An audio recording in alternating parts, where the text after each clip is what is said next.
from what you've seen Right. with the COVID mania and Russia and Ukraine and those things, does it make you question all the history we've been taught about past wars and It does. pandemics? It does, definitely. And now you start asking questions about everything.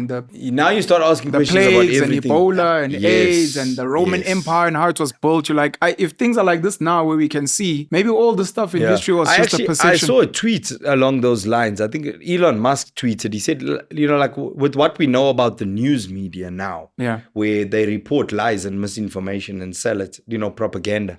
Imagine the history that we've been told. How much of it was propaganda? How much of it was misinformation? How much of it was edited to suit a narrative that we need to believe today? You know what I mean? In order to get us to do certain stuff. Yeah. And lastly, with the DA is that if you go to Cape Town, I think they are praised and lauded for how they run Cape Town. It's like their claim to fame.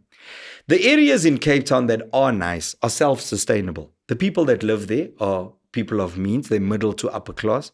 On the middle side, they're higher middle. And on the upper side, they're upper, on the highest level. You know what I'm saying? Talking about some of the most expensive, most beautiful properties in the world along the Atlantic seaboard, all foreign owned. That's correct. Right? Managing that is not a struggle because those people manage that shit themselves. They've got their own security. They've got their own gardening and maintenance. They even fix their own fucking potholes when and if they arise. You understand? These are self-sufficient people. They exist in that hub where all the businesses that are there are their businesses. It's their people. Those businesses thrive because they're proximity to those people. Whether it's nightlife and entertainment, restaurants and hotels, bars, pubs, all of the shit that tourists come here for, the beach, etc. The DA doesn't even have to involve itself in that. Those people will sort it out themselves. What the DA does need to fix is those other areas. And those other areas, they do something similar to what these ones do. It's bare minimum for you guys. Shut the fuck up. We gave you toilets. While we live in squalor, and while the people on the Cape Flats are murdering each other at rates of like 70 to 100 people a day. And the what are they doing about that? The murder rates in the Cape Flats are scary. Man. And when you ask them, when the question is raised, they say, oh, no, but policing is a national thing. Yes. And it's like, yeah, but it's happening in your city. People love that thing. It's happening in your city. It's not my responsibility. Yes. National must come in. We must work together. I interviewed Bab Kenny Kunene like a few weeks ago, and he was telling me about how his portfolio now is the transport MMC, so he's responsible for a lot of the JRA shit, like from potholes to traffic lights not working, he's into njalo. And he was explaining ukuthi yabola ama traffic lights zangapha fall under the city. Ama traffic lights zangapha fall under the province.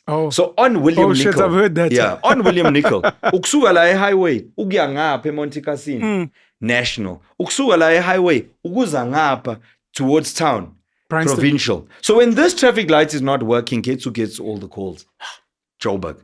The fucking light's not working, the light's not working. Then they can't do anything about it because it falls under National's budget. And they can't even tell you on the phone. So what did Kenny Kunene do? He approached National with the plan and he said, give us responsibility for this light. We'll fix it. We'll invoice you for it. And then at the end of your fiscal year, you pay us for it out of your budget because you're supposed to be fixing it. Deal done. That's what they're doing now. So that whole stretch from William Nicol down past Leslie Avenue, Monte Cassino will improve because they're on the scene. All they're saying is, give us the mandate to fix this way. Simple thing. Why can the DA not approach SAPS National and say, guys, we have a plan. We have a private security infrastructure that the city will fund to make the place safer. We are going to go in and we're going to fix this shit. They don't want to because those people are poor and nobody gives a fuck about poor people.